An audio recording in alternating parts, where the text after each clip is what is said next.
Rencana pengeboran panas bumi akan dilaksanakan pada bulan April mendatang. Rencananya pihak PT Star Energi akan melakukan pengeboran di 9 titik di wilayah Kecamatan Pamijahan, Kabupaten Bogor. Dengan rencana pengeboran tersebut, sejumlah mahasiswa yang tergabung dalam Organisasi National Student League for Democracy atau LMND Jumat mendapatkan pengarahan dan penjelasan atas rencana kegiatan pengeboran panas bumi tersebut.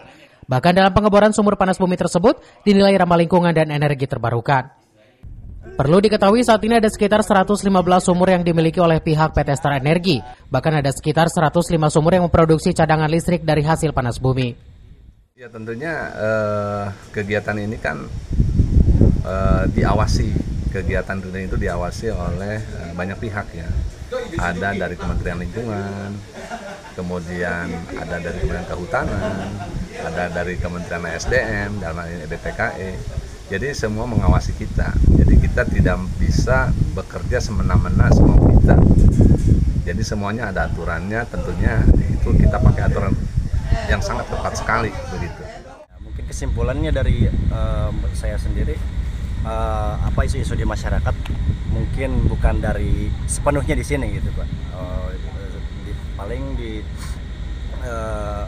Ternyata ada apa siasat, bukan siasat, kejadian-kejadian seperti gempa-gempa emang yang seharusnya terjadi di bumi gitu, di apa? Karena ada lempengan-lempengan di seluruh Indonesia, di Indonesia pun ada gitu, bukan hanya karena di sini aja gitu. Bahkan pengeboran itu sama sekali tidak ada getaran gitu.